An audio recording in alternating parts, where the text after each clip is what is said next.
Good morning. It's Friday, July the 10th. And in a way, this is wise words from Waldo, because I'm borrowing the story from a book I read, a book by Max Lucado, entitled The Eye of the Storm. And it's about accepting what comes. I'll read it for you. Once there was an old man who lived in a tiny village. Although he was poor, he was envied by all because he owned the most beautiful white horse. Even the king coveted the treasure.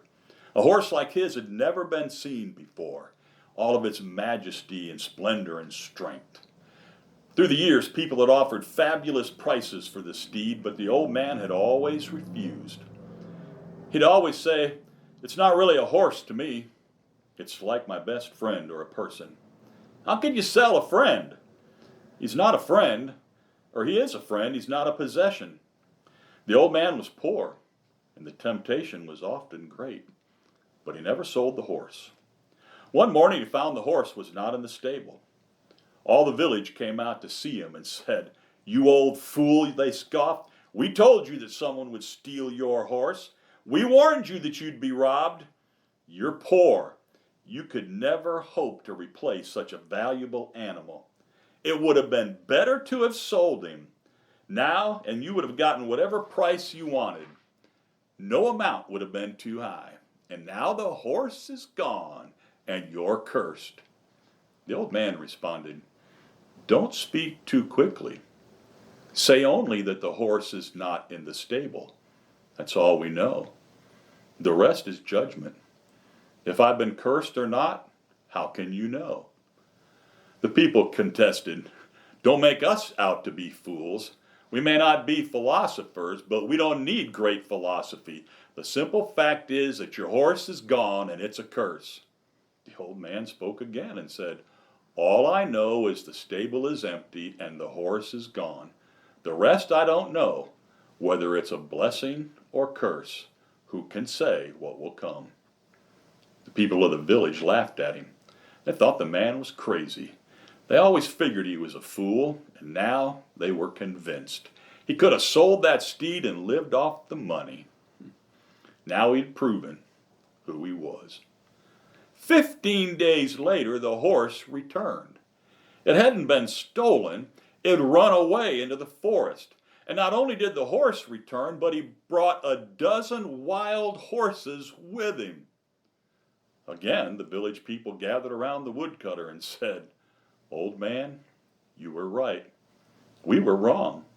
What we thought was a curse was really a blessing. Forgive us." The old man responded, "Once again, you go too far. Say only that the horse is back. Say only that a dozen horses returned with him. But don't judge. We don't know if it's a blessing or not. We only see part of it. Unless you know the whole story, how can you really judge? It's like reading one page of a book.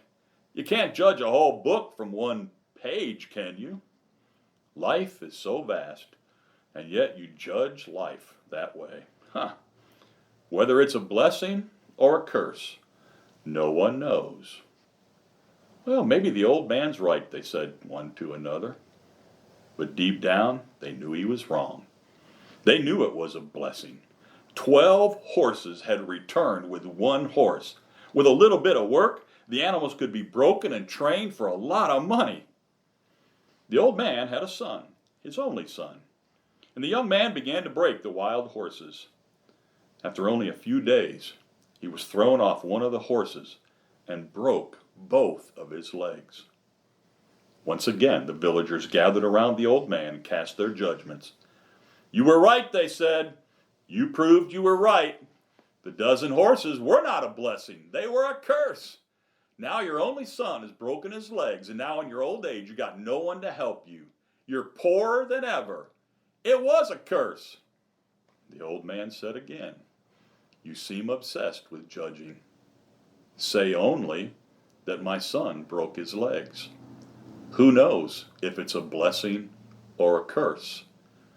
Life comes in fragments. We never know." As it happened a few weeks later, the country engaged in a war against a neighboring country, and all of the young men of the village were required to join the army. Only the son of the old woodcutter was excluded because he was injured. So once again the people gathered around the old man and said, "You were right. It was a blessing that your son broke his legs, and not a curse," because they were convinced the war was a losing effort and they'd lose their sons. Once again the old man said, "Say only that my son is here." You know, it's impossible to talk to you. You always draw conclusions. No one knows what tomorrow brings. Only God. No one knows whether it's a blessing or a curse. No one is wise enough to know. Only God knows. Sometimes we get so wrapped up in trying to determine blessing or curse, good or bad. I am going to trust the future with the one who knows the future. Now stop and think about that.